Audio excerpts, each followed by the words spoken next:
Bonjour ou bonsoir, selon l'heure à laquelle vous nous regardez. Je suis votre chroniqueur audio et animateur de podcast à l'ODJ Média et j'ai le plaisir de vous lire aujourd'hui, avec fidélité absolue, une chronique d'Az Eddine Benani, intitulée « Pourquoi le Maroc ne doit ni offrir ses compétences ni se placer à parité avec une start-up IA » qu'on écoutera ensemble dans ces podcasts. L'auteur commence son article ainsi. Une clarification s'impose et un point fondamental doit être posé sans ambiguïté. Les chercheurs, ingénieurs et linguistes marocains mobilisés dans le cadre du partenariat avec Mistral AI doivent être rémunérés à leur juste valeur et récompensés pour leur travail de recherche appliquée. Il ne s'agit ni d'un détail contractuel, ni d'un geste symbolique, ni d'un arrangement implicite. Il s'agit de reconnaître une valeur scientifique, technique, culturelle et humaine stratégique. Former, annoter, structurer et valider des corpus en arabe et en amazigh mobilise des compétences rares, un capital intellectuel public ainsi que des années de formation académique et d'expérience. Cette valeur ne peut en aucun cas être fournie gratuitement,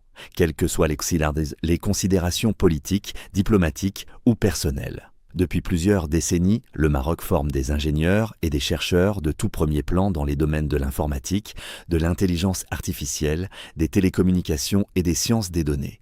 Des établissements publics d'excellence tels que l'École Mohammadia d'ingénieurs, l'École nationale supérieure d'informatique et d'analyse des systèmes et l'Institut national des postes et télécommunications fournissent chaque année des ingénieurs hautement qualifiés, dont une part significative est recrutée par de grandes entreprises, des centres de recherche et des institutions en France et à l'international. Par ailleurs, les chercheurs et ingénieurs marocains spécialisés dans le numérique et l'intelligence artificielle sont aujourd'hui nombreux à exercer, enseigner et produire de la recherche en France, au sein de grandes écoles, d'universités, de laboratoires publics et d'entreprises technologiques de premier plan.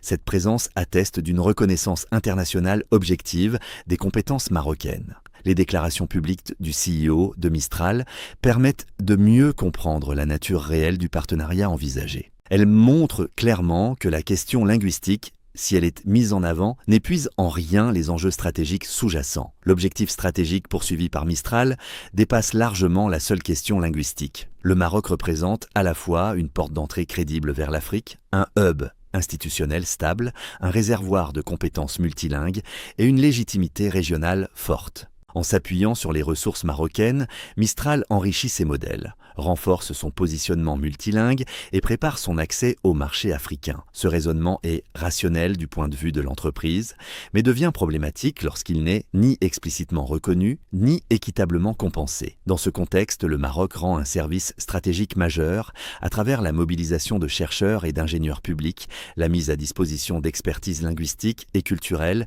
et la contribution à la crédibilité africaine et internationale du projet. Ce service n'est ni neutre, ni accessoire, ni gratuit.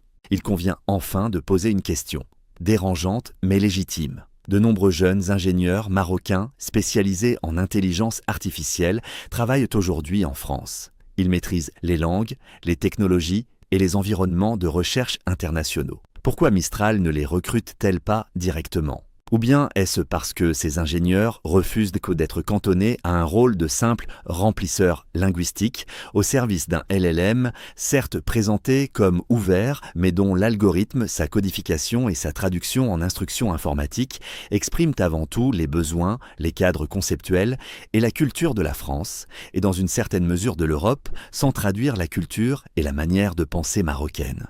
La coopération internationale est souhaitable et nécessaire. La naïveté stratégique ne l'est pas. Un grand État ne subventionne pas gratuitement la valorisation privée de ses compétences, surtout lorsqu'elles sont rares, reconnues et convoitées à l'international. Le savoir a un prix, la compétence a une valeur, la souveraineté se respecte. Merci d'avoir suivi cette lecture fidèle de la chronique d'Az Eddine Benani. Je vous donne rendez-vous très prochainement sur l'ODJ Média pour une nouvelle chronique.